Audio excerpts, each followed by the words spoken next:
അഞ്ചാം തീയതി, 6-ാം തീയതി, 7-ാം തീയതി, 8-ാം തീയതി. മഹാത്മാഗാന്ധി, ഇന്ദിരാഗാന്ധി, സൂര്യാഗാന്ധി. സൂര്യകാന്തിയോ? എന്തിനാ ഹംസാക്ക നമ്മളിങ്ങനെ എക്സസൈസ് ചെയ്യണേ? ആരോഗ്യം വേണം. കഴിഞ്ഞ പ്രാവശ്യം തന്നെ മലപ്പുറം ബഡ്ജറ്റിൽ ഓഫർ ഇട്ടിട്ട് ഹംസക്ക് തിരക്കൊണ്ടത് അടുക്കാൻ പറ്റിയില്ല. പെണ്ണുങ്ങളടക്കം അടുത്ത് മിന്നിക്കാണ്. ഹംസക്ക് അതൊരു മോശത്തിലാണ്. ഇപ്രാവശ്യം നടക്കൂല.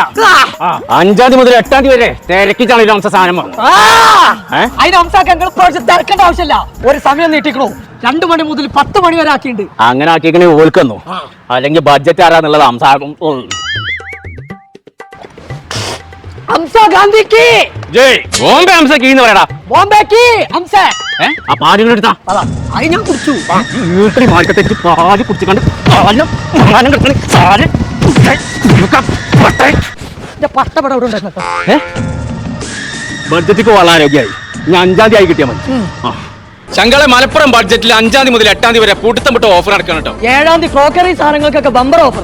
7 കേജിന്റെ വാഷിംഗ് മെഷീൻ ഒക്കെ വെറും 5999 രൂപയ്ക്ക്. കറണ്ട് അടുപ്പൊക്കെ വെറും 999 രൂപയ്ക്ക്. 19 ലിറ്ററിന്റെ OTG ഒക്കെ വെറും 2799 രൂപ. BLDC സീലിംഗ് ഫാൻ വെറും 1999 രൂപയ്ക്ക്. 8-ാം തീയതി പലചരക്ക് സാധനങ്ങൾക്ക് വമ്പ ഓഫർ. 499 രൂപന്റെ ഡൈപ്പറൊക്കെ വെറും 99 രൂപയ്ക്ക്. മിൽക്ക് മേളൊക്കെ പകുതി വിലക്ക്. പിയേഴ്സിന്റെ സോപ്പൊക്കെ പകുതി വിലക്ക്. മസാലപ്പൊടികളൊക്കെ വെറും 19 രൂപയ്ക്ക്. 1 കിലോന്റെ ഓട്സ് ഒക്കെ 99 രൂപയ്ക്ക്. അപ്പൊ ഒന്നും നോക്കണ്ട, എല്ലാരും പോന്നോളെ.